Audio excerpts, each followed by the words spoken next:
Welcome back, everyone. While there is a lot of news unfolding, in particular this morning, we are going to take a moment and remind you this weekend we are springing ahead an hour on our clocks.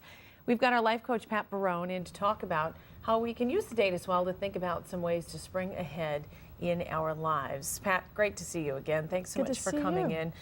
May seem like kind of a trivial thing to talk about. A lot of people feeling very stuck right now in a very big situation that's going to have a huge impact on their lives. Yes. How do you work this one with that group? Well, you know, it is spring, and I think it's a really good thing to remind ourselves that it's time to spring ahead. I really wanted to talk today about clearing a space so that you can create new things. And I think that that applies to what's going on downtown and with all of the protests. It's always great to be able to clear out some space to actually set some goals in place and start a plan. And that's really what spring is a great time for that. Okay, so let's start environmental. A number of places environmentally we can do that. Usually when we think of spring cleaning, and we think of cleaning up our environment.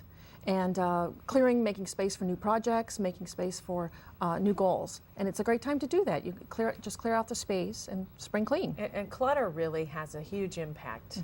Takes a lot of time and energy to just think about it. Every time you look at it, it takes time and energy away from the real goal that you might have. It does. So all those stacks that you've stuck aside that you don't think are draining your energy, they really are. Toss them. Okay. Physical. Physical is really about the body. So again, as spring comes, there may have been a few pounds accumulated. You might need some new activity. You might need some new forms of self-care so that, again, you can move ahead in your life. Okay. Mental. Mental. We get stuck in really stagnant mental patterns a lot of times. And spring is a great time to clear those out.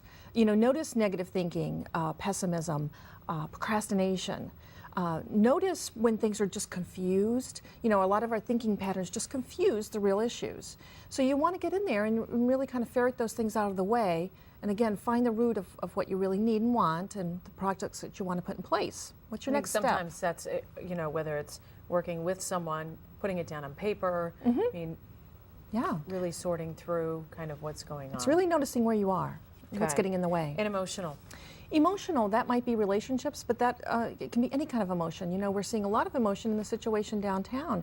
And so it's a great thing to be able to clear those emotions away and again, really get to the root of what you need and what you want. You can make goals so much easier to reach when you clear out some of the negative emotions that might be, again, obscuring the real issues. Do you see a lot of that with folks that come to you?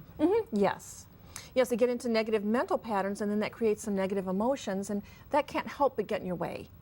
When you really want to be as clear as you possibly can and create space to make those goals happen. Best last piece of advice for folks?